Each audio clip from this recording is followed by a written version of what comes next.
भाई जी। हाँ बोलो। एगो बात बताई। बोलो। रउआ कहिला हाँ कि औरत लोग देहात के खूब हाँ। बढ़िया गीत गावली लोग। हाँ तो गीत गईबे करे लोग बढ़िया। कोनो गीत उनका लोग के बढ़िया रहे। कैसे बढ़िया रहला?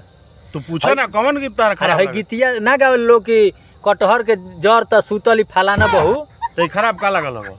अब चू गोले लासा त कोई खराबे बनू तुम गीत। खराब नहीं के असाई चिल्ला चिल्ला के गावली लोग पूरा गांव समाज सब सुनला। तिलकहरू बरतिहा सब सुनला। बताई त कैसे होई? त तन गीतवा उगावा तनी। जब गावे आई तो रउआ के कहती हम ए तो हरदम तारा मुंह से मिलल नर्थो बताई हम वहीं गइबो करे हम वहीं।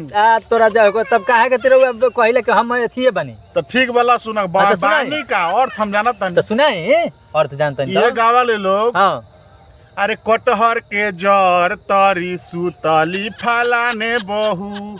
कटहर के जड़ तरे सुतली फलाने के बहनी। ऊपर से चू गइले लाशा है तमाशा देखो। लाशा छोड़ावे गइलन फलाना। ये गावले लोग लाशा समेत धक्का मारा।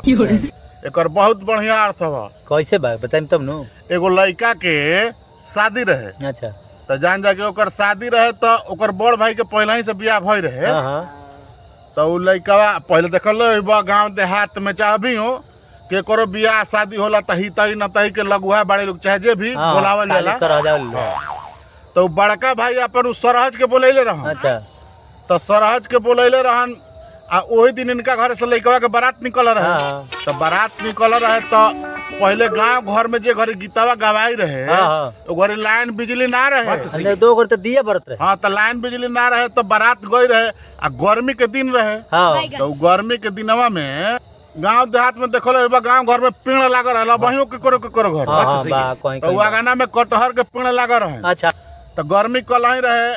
अगला दिन इनका दिन मड़वान बारात के पहले होला नु तो मड़वान के कटहरवे के सब्जी बन रहे उनका घर। अच्छा तो वो जे खटिया डाल के हगारा उनकर सरहजिया सुत गईली आ सोचली कि गर्मी बाज मरद मानुस अइले नहीं खो एजे सुत गई। अच्छा वो जब 3 बजल 4 भोरहरिया। अच्छा तो कटहरवा काटल रहे वही में से लाशा इनका आंखें पर गिर गई। अरे बाप। अब आंखें पर गिर गई तो बिलैया के जवन लोटवा में ना कब कब मुहावा घुस जाला तो वो हालावा इनकर हो गई। तो शॉट गइल हनु जी। हां उ शॉट गइल। अब के बुझाइल तहरा उहे शॉट गइल पूरा आंख खुलबे ना करे। फेविकोल से भाई बरियार लाशा होला। हां लाशा बड़ी बरियार होला। अब वो 3-4 बजे चिल्लाए लगली सगर ऐसे घूमे लगली। तेल करुआ तेल लगा के छोड़ावल जाला। हां तो घूमे लगली तो तोहरे जानते पड़ तो बता दो। मने कहत तन सुनले। हां तो वो बतावा तने तो सुन ना तब रउआ बताई। तो वे सगर बिलाई लेखा माओ बन के चिल्लात घूमे लगली। केने बड़वे फलना बा केने बड़वे फलना बा। तो सब जान के मजाक अपन में करे लगली लोग के फलना बा है तमाशा देखा हो।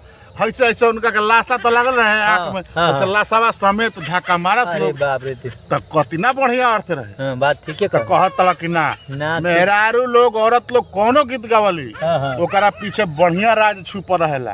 अरे अपना में हंसी मजाक करत रही लोग। ठीक कहत नहीं।